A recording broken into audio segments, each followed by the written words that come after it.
Oh, good evening, ladies and gents, and welcome to another These People Sports cast. And today it's all about rugby. Has to be rugby. Obviously, we'll pick over the bones of a Munster-Leinster clash. Do we have to? I suppose we do. And then look forward to the Six Nations. I'm delighted to be joined by my co-host, Evan Tracy from Wolf Hill. Hi, everyone. How are you? Good, and yourself? Great, thanks. Joined by Paidi Mahon, a Walsh Island man, and he's the CCRO with Portarlington Rugby Club. How are you, Paddy? How are we, lads? How's it going? You're going to have to explain what a CCRO is at the moment. So, sorry, go on. No, we can't not introduce Barry Lambkin, who is the Mini-Rugby coordinator in Portarlington Rugby Club. How are you, Barry? I'm good. How are you? Great. You're not going to gloat too much, are you? No, not at all. We're all in this together. We're all in this together. But yeah, what did you make of the Munster-Leinster game? I enjoyed it. You tend to watch games like that coming up to the Six Nations through your fingers a little bit, worrying about injuries, especially in that scenario where there was a real battle of the back rows for places in the Irish squad. But thankfully, all that we saw was the good stuff of Irish rugby and no significant injuries. I thought it was the basics on both teams were really strong, which lays the foundations for a decent training camp for the next 2 weeks. And Leinster just maybe had that slight edge when they needed it, but Munster will be really, really happy with how competitive they were for the game. They had opportunities. They'd a couple of knock-ons from Tadhg and Delamende when they were in position to get at least 3 points out of the drive they were on, and they just didn't. But that's possibly something that just comes from confidence, and their confidence is building between the games in Europe and now this. They'll feel that they're right back there and within touching distance of Leinster, which is great for Irish rugby. It is, but it was the same old result, wasn't it, Barry? Yeah, it was. Unfortunately. It was. Yeah, no, it was. But at the same time, the weekend went pretty well for Munster. I mean, they got the losing bonus point, and then Connacht were beaten. So, everything is still lined up for a Leinster Munster final, and I think they'll fancy their chances. Yeah, you're ruling out Ulster completely. I think they're behind the other two. I know their form is really strong, but I just think when it comes down to the head-to-heads, I think they're just behind the other two, and the Irish squad probably reflects that. It does, to be fair. Thanks, Barry. Paidi, what was your take on that? The Classico, the El Clasico of Irish rugby. It ended up being a bit muted in the end. Unfortunately, they kind of cancelled each other out a lot. But as Barry said, yeah, it's very, very important a game like that everyone comes through okay. From a Leinster point of view, the right result. Maybe not the performance. There's a lot to look on there. But look, right result, no injuries. We'll take it. We'll take it. You'll take it all day long. And looking forward to the Six Nations predictions. We've England. I know we've England and France at home, but of course, without the supporters, is it much of a home advantage, gents? What do you reckon, Paidi? I think, it negates that hugely. If they're going to be playing in a stadium where there's 60, 70 people there, like it might as well be in France as here, really. It takes that hugely. Normally, traditionally, this is our chance to have a shot at it when you have the two big teams at home. But look, hopefully it doesn't give them too much of an advantage not having that Irish crowd there. All the same. Yeah. Fingers crossed. Hopefully another championship at the very least. And now back to more things local. Portarlington Rugby Club. Barry, you are the Mini-Rugby coordinator in the club. What does that entail? Well, it as much and as little as you wanted to, I suppose. But I'm working very closely with Paidi to try and build a really ambitious program over the next 5 years. We would have said 5 years, including the current year, but there hasn't been enough of a season this year to count. But that said, this has been a really positive year from us. I think post-lockdown, a lot of people decided that they were going to bring their kids out to play team sports because they saw the negative effects of not being in school, not being involved in extracurricular activity. And rugby offers a very safe space for kids of all levels of ability. And so we kind of capitalized on that by widening our offering. Traditionally, we've had minis teams from under 8s up to under 12s. We've now got an under 7s team, which accommodates younger kids. But we've girls teams for under 10s, under 8s, under 10s, and under 12s. The younger girls will then play with the under 7s as well. It's a bit of a nursery group. And we've seen our numbers grow from a peak last season of about 130 to over 200 this year. So it was a bit of a pity that things ground to a halt the way that they did. But I think we had enough of a run at it to build up a graw in the kids that came out and their parents that they'll be back when we're back. And as soon as we can be back, we will be back. That's great, because it's wonderful for the kids. It really is a great sport to play. Evan, did you ever play it? Me personally, no. I think I was a bit too small for that now.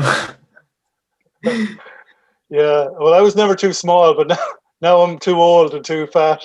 I wouldn't say that yet. No, I'm telling you, I used to play, of all places, out in the wing, and for the seconds in the club at home, and it was great. The social side of it, I love the social side of the rugby, because you didn't really get that with the GA. You're mixing with other clubs more freely with the rugby. I thought that was a really healthy way to approach the game, and then the post-match celebrations as well. It was really good. And switching over to you, Paidi, a proud Walsh Island man, and you're involved in Portarlington almost 20 years. And now you're the club CCRO. Like, how did you get involved? How did you start playing with Portarlington? Well, I suppose Walsh Island will be in Portarlington's hinterland, so to speak. There was a lot of lads. When I was a kid, there was a lot of lads from around the village would have went over to Port to play mini rugby originally and on into the youths, and progressed through to the seniors then. And as I started to kind of finish off with the playing a bit, I got more and more involved on the coaching side. And I suppose over time then the CCRO role it became a natural fit for me. Came up just over 6 years ago that it came available, and yeah, I kind of jumped at the shot and been all positive since. And so what does the CCRO? I mean, what do the initials stand for? And then, what's involved then in your day-to-day work? So the CCRO, it's the club community rugby officer. So each club around the province has an appointed CCRO, and basically their job is, it's split into 3 areas. You have your school, you have your club, and you have your community. So on the school side, we go into the primary schools, secondary schools in and around the club, trying to get a bit of a grow for the game and trying to drive players towards Barry at minis level mainly. Some at youths from the secondary schools, but most of our work is concentrated at minis level in the primary schools. In the club then, a lot of the work is on upskilling coaches, not so much the players, but more so empowering the coaches, getting there's a lot of stuff available for them, and the CCROs are a kind of a conduit on that. The council stuff, you'd be looking at, there's games on the green which Laois County Council run. we're getting involved now in the sports hubs in Stradbally and Rathdowney, little things like that. They're all the kind of constituent parts of the job. That's great. Now, off air, you were telling me you had identified 26 schools. Am I right in saying that? So 24 schools. So 24, and you're involved with about 14 at the moment. Yeah. So it's always kind of in flux. Certain schools, they'll take you on some years, other years they won't, particularly in cases where they might have work going on, stuff like that. They just don't have any space available. We've schools that we haven't been in at all over the years, and they've got new buildings, and suddenly they're very interested. But for the large part of that 14, maybe about 10 of them have been always there over the 6 years I've been involved. That's great. Yeah. And you were saying off air that you're in 3 secondary schools, so Closh-Leasagon, Monasterevin and Mountmellick. Yeah. So last year, for the first time, that we got a team going in Closh-Leasagon. That was the first rugby team ever fielded there. They have the advantage of numbers. There's over 1,000 kids in that school, so there's room for every sport in there. With the numbers they have. Unfortunately, in Monasterevin and Mountmellick, you just don't have those sort of numbers. So once the sports that are in there, be it largely GA and basketball, they have their grip on them, and it's unlikely we'll get much of a foothold there. But getting the team in Closh-Leasagon last year, we got a boys team, and later on in the year with 2 girls teams. Unfortunately, it was cut short by the COVID. Yeah. But it was a major breakthrough for us to get that in there. Well, it's great. It's great to see girls taking up the sport and taking up any sport. It's wonderful to see that. But I'm going to put you and Barry on the spot here now, Paidi. Like, you have a five-year plan. In 5 years' time, okay, we'll give you up to 2025, 2026. Basically, looking back, gents, how will you know if you've been successful? Like, what are the milestones that you have to pass to say, well, we're on track, we're doing something right? Well, we decided that on 5 years because that's the length of time that it takes a team to move from under 8s through the mini section and to progress, then graduate to youths. So like Paidi was talking about the work that he does as a CCRO, it massively comes down to his input, because you know yourself, you get 2 versions of volunteers coming to coach kids teams, usually their parents, and they will either have an interest in coaching or they'll have player experience. And very often guys and girls who have played, they don't necessarily know how to translate their information into a language that the kids will understand. And very often then you'll have, people who maybe have a background in teaching or coaching in another sport, but who haven't played rugby, and they're a little bit anxious about that.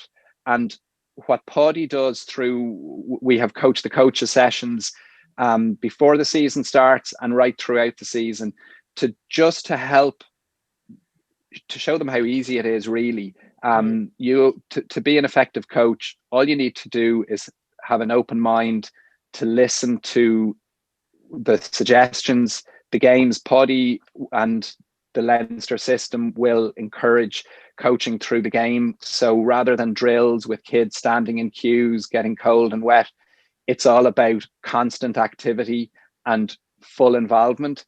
And so they'll create games that will focus on certain aspects of the skill set required to play rugby. And so long as you as a coach are half a step ahead of the kids at all times, then you are as highly qualified as you need to be. And so the 5-year plan really involves ensuring that as that team progresses from under 8s up through to under 12s, that the kids are getting the coaching that they need and deserve, because we as a team are giving the coaches the skills and the content that they need to make the training sessions engaging, enjoyable and beneficial. Very good. Sorry, would you be focused on developing the skills of, say, the community in rugby, and not just as club? Yeah, well, I mean, look, it's about getting kids, particularly now more than ever before, but at all times, it's about getting kids involved in sport and enjoying it. You know, you will always get outliers in any community who will go on to great things, but our goal, you know, they will evolve in their own way, in their own time. They always will, because they're born to play sport at a higher level. Our role is to make sure that as many people in the community are given access to team sport where they can become healthier, happier people. So whether it's tag rugby in the summer, where we'd be encouraging adults who've never held a rugby ball to come out, or whether it's kids rugby throughout the season, where we're saying, look, it doesn't matter if you aren't naturally athletic, if you're not a child who normally gravitates towards sports, there is a home for you here. You'll benefit as a person, and you know, we just try to get that message across to parents, because they're the decision makers. Very good. And hopefully the emphasis is on fun. Absolutely. And not just for the kids. I mean, you know, we always have to remember that coaches that come out on a Wednesday evening, you know, they've had 3 long days of work. It's the winter time. They may have had a commute coming home from work in the darkness and the rain. They need to enjoy it as well. Same with a Saturday morning. If they're going to get out of bed and come out to the rugby club and give of their time, and for the parents, we try to build an atmosphere around the place that makes parents want to stay. One of the things that we had developed last year was a club cap. Parents could come into the clubhouse, get a cuppa, fire was lit, have a bit of a chat. There's a walking track around the pitch that now that they, you know, they can, in a socially distant way, they can still come out and stay. They can't have the cuppa in the clubhouse, but they can walk around and get their steps in. But it's as non-competitive as it can possibly be. So there, you know, the atmosphere on the sideline tends to be a warm one.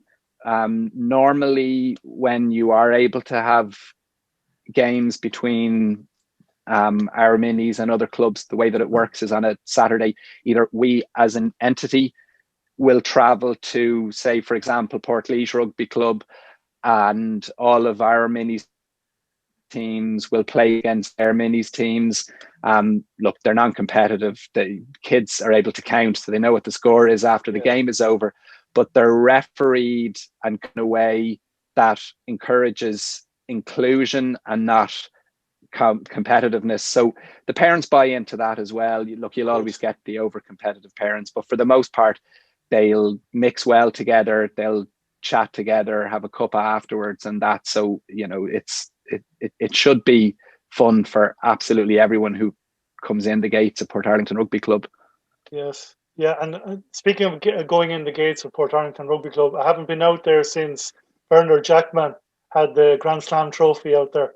That's 2009.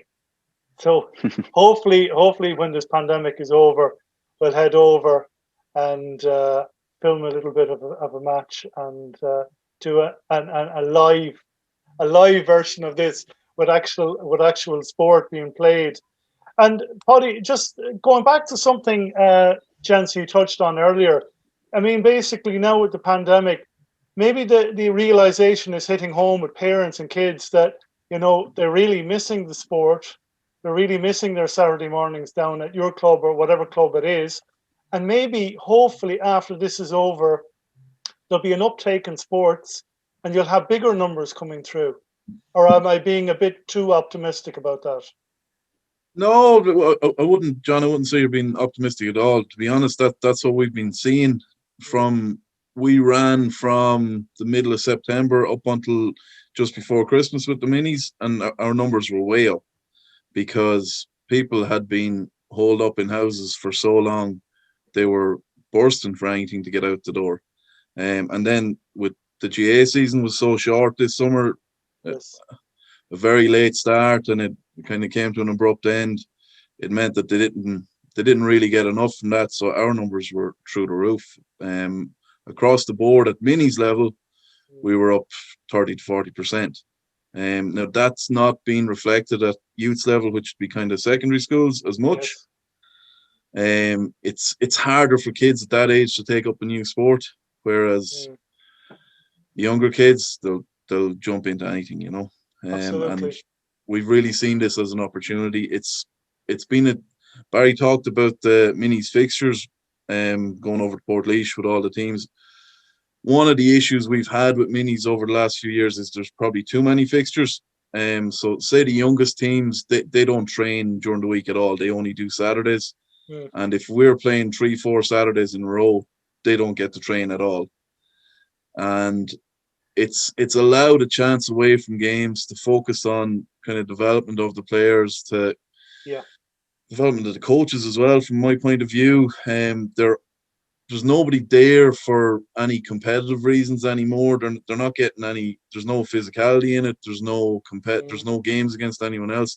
They're only there for the enjoyment, and it's kind of a more grassroots thing, and it's really been Because I you know, having a little bit of experience with other sports, some of them, like obviously this is going back in time, were way too competitive, way too soon. And like I saw it with other codes, you might have, would say, 30 players in a certain age group. And by the time 10 years later, they go to a very competitive grade. Basically, they can't even field a team. And the club are going, well, you know, why can't we field a team? I mean, basically, because there was too much of an emphasis on winning stuff way too soon. Absolutely, yeah. And mini rugby, as much as go games with the GA, have allowed a chance to get away from that. And even when it does come in competitive, like it comes in competitive for us from under 13s, under 14s, and it's starting to look like there may be a case that that's too early. I do a little bit of work in Newbridge College as well, and they don't play competitive games until third year.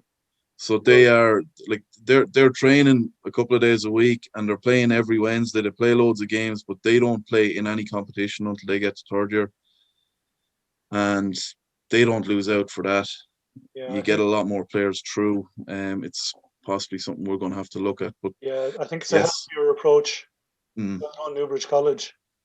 I think it's saner as well, and as you say, you'll get more numbers, and you'll retain the numbers for longer. Absolutely. Which is crucial.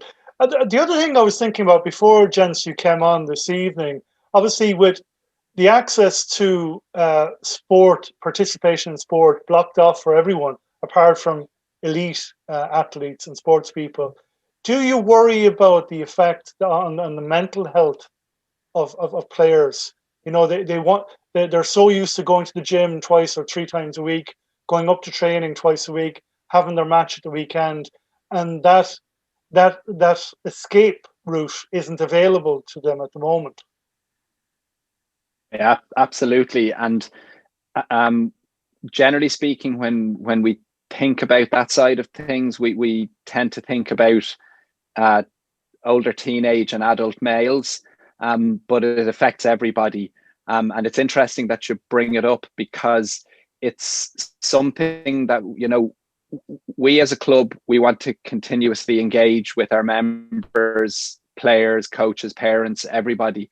And as often as possible, kind of check in with them and see how they're doing. And one of the innovations that we brought in conjunction with an amazing organization called Ohana Zero Suicide was what we did was we encouraged every adult in the club to go to Ohana Zero Suicide's webpage, where you have access to a 20 to 40 minute training module, which helps in the prevention of suicide. It basically gives you the skills to recognize if somebody is struggling, whether that be a family member, a teammate, a colleague, a neighbor.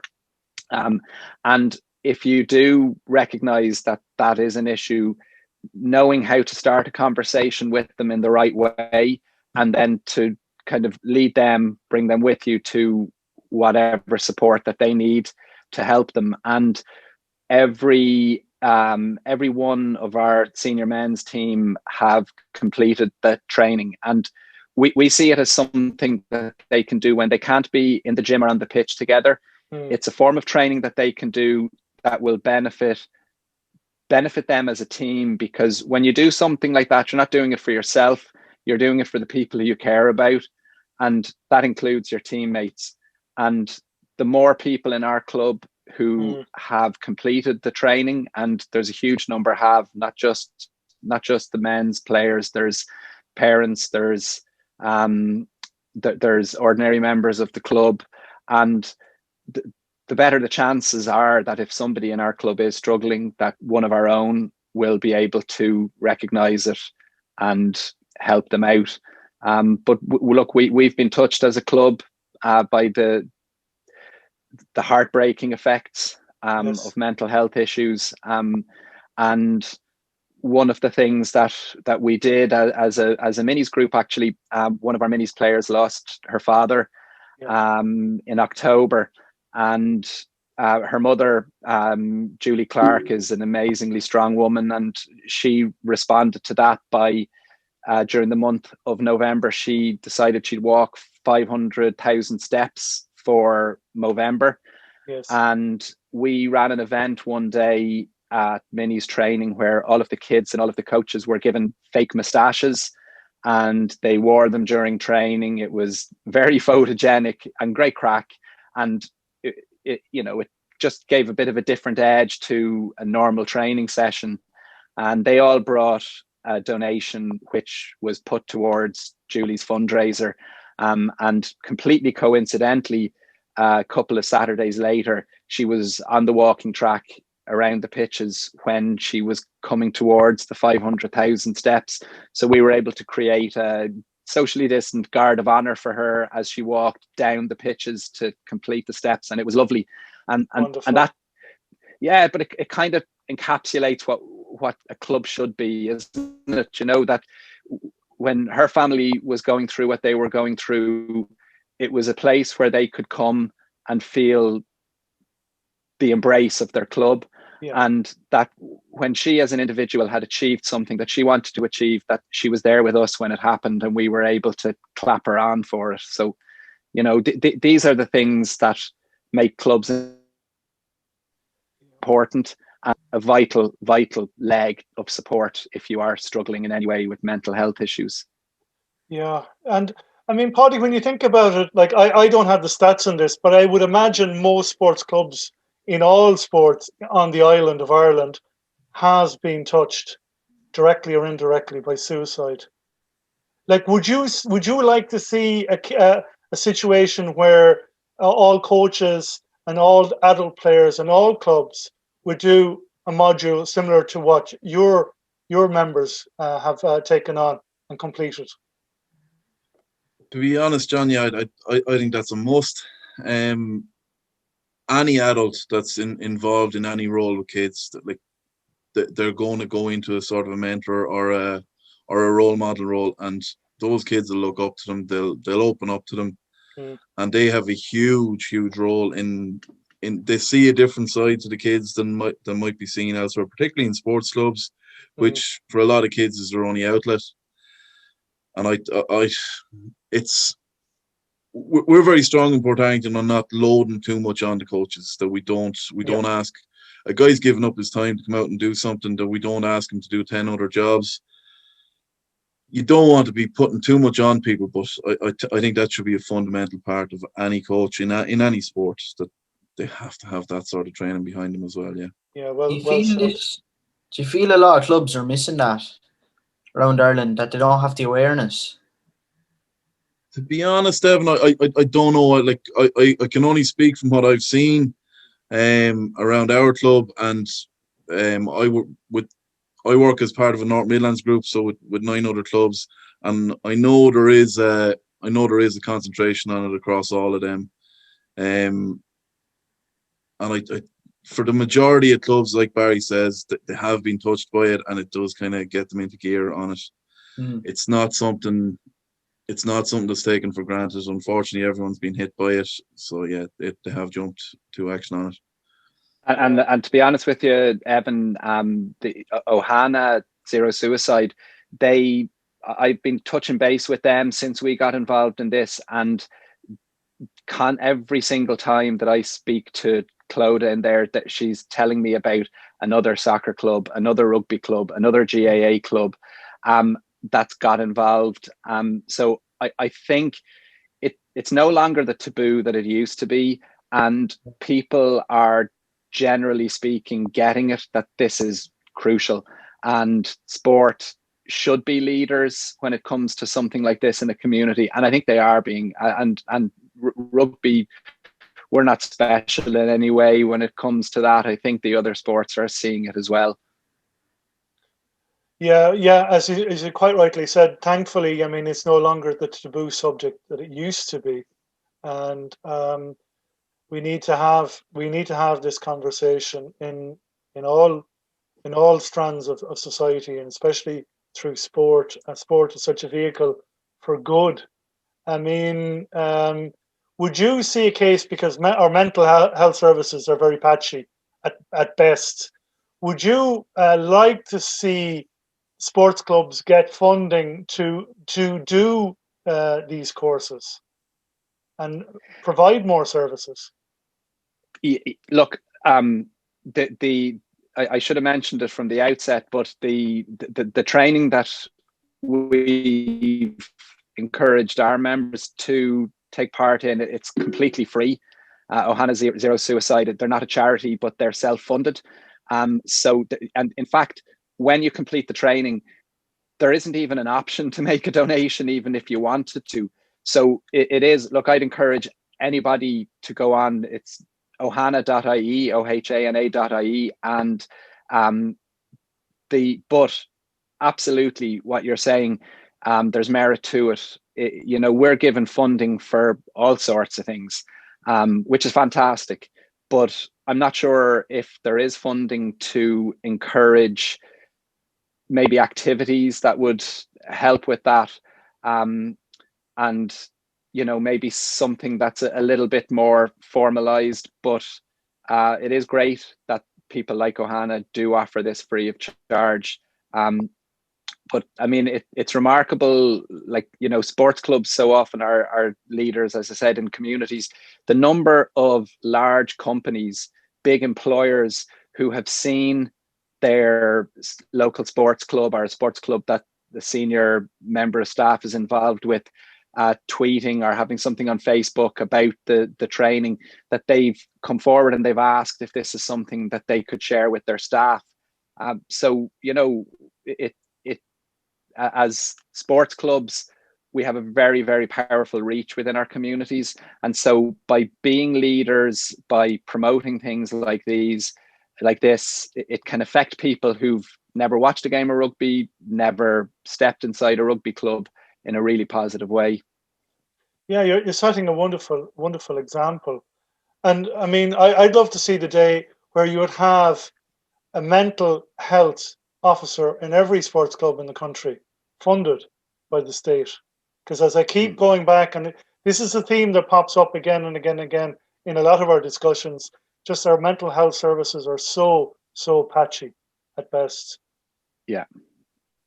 I have to say, there's a very, very close friend of mine who went through a really difficult time towards the tail end of last year, and thankfully he's in a really good place now. But I saw firsthand the services that were offered to him, and no, it's far from ideal. The people who work in the health service, in mental health services, are fabulous people, but their resources are limited.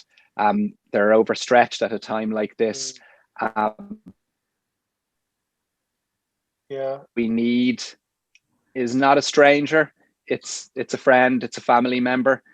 So the more that we can do to empower ourselves when somebody who we love needs our help, that's that's the crux of it. That's the most important health service to somebody who's struggling. Look, you may need to bring that person to a professional, but when you're there with them, you know, a problem shared is a problem halved. And the confidence that somebody has in themselves to come out of it when they know that they have the support of the people around them it's a powerful thing. It's a powerful thing. And looking forward in 2021, obviously you want the games to start back.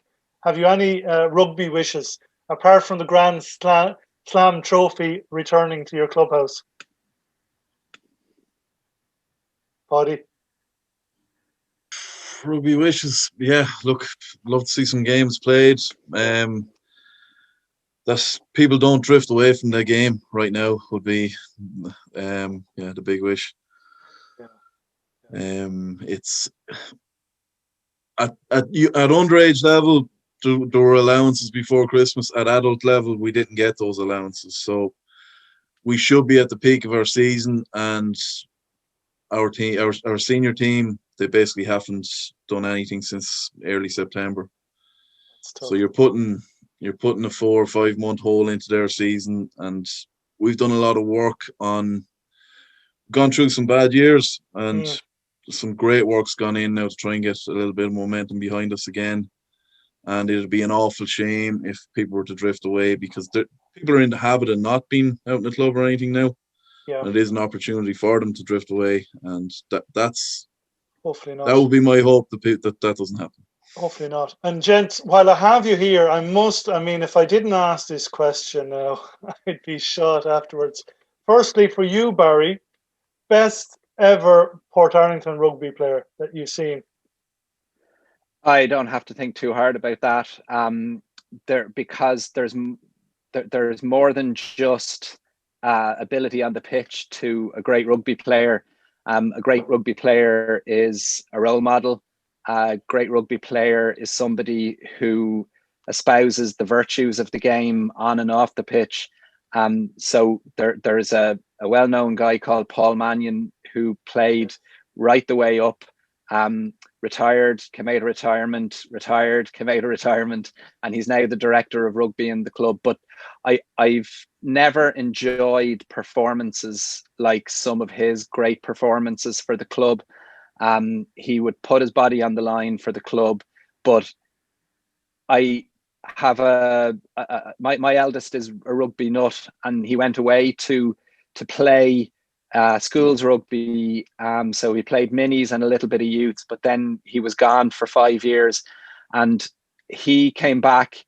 He had options, but he decided he wanted to come back and play for Portarlington. And one of the reasons was he wanted to play with Paul Mahon. Now they play in the same position, so what he meant was he wants to be coached by him. He wants to train with him, and that says it all, that somebody like that, he now has his fingerprints all over Minis-Rugby, all over youth rugby, and it can only be a good thing. So club legends, we have quite a few, one of whom is the other man on the call here, Paidi Mahon. Yes. But I think he would agree with me that Paul is probably the one who should be who should be on the first statue that we have out at the club anyway. Well said, Barry, well said. And Paidi, over to you. The best occasion for the club, on or off the field? God, you're putting me on the spot there, John. I know. The best occasion I've seen, I suppose it'd have to be we hosted the Towns Cup in about 7 or 8 years ago now, and it was the first time the whole club really came together to pull something off. It was a massive undertaking between the crowd. There was 3,000-4,000 there on the day, to put everything together to keep the food going, keep the bar going, keep the car parks going. It was just a monumental undertaking, and to me that's the biggest day that we've had. We've been lucky. We've had a lot of good wins as well, but that was when the whole club really came together to pull something off. And yeah, that's a standout. Who was the event coordinator that day, Paidi? Paul That man Mannion. again, Paul Mannion. Paul, Mr. Club himself. It's brilliant. It's brilliant. It's brilliant. It's brilliant. Well, hopefully, when we do start back, all your players will come back to the club, and down the line, you'll win the Towns Cup yourself. He's got. This is it. This is it. It's something to build towards. It's something to build towards. I mean, I saw it. Would you believe it's a year yesterday, it's a year today. Our club at home in Tip, Kilfeacle, won the All-Ireland Junior Cup final, and that was incredible. And it's to get there and to see the joy in everyone's faces. So I'm projecting that joy now onto your club, so I can see it happen down the line. Well, we had a couple of rough years and went through a rebuilding phase. I know that's a bit of a cliche, but the last full or near full season that was played, we were right on track for promotion. Yes. Only lost 3 games in the season, and unfortunately we're deprived of the opportunity to get promoted. And we're looking really, really strong again this season. Again, that's not going to work out. But the squad that's there, some of the youth that's been injected into the squad, there will be some really positive days to come in the near future. So as Paidi was saying, the sooner the better. The sooner the better. Oh, it's going to happen. It's going to happen. And definitely with people like yourselves involved, it will happen. It will happen. So, Evan, any more questions before we finish up? Do you feel, when you all get back into the swing of things, do you feel like you need more media coverage? Good question. Put that to Barry, the former PRO in the club. Yeah, it's interesting. The world revolves around social media a lot at the moment. We do need more coverage, Evan, but we need to be better at promoting ourselves. And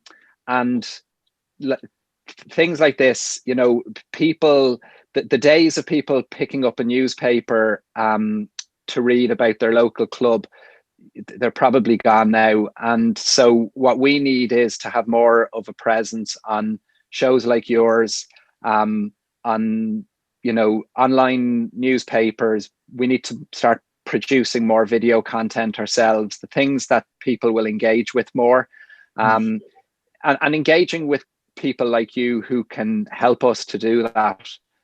It should be a part of the plan to develop the club, definitely.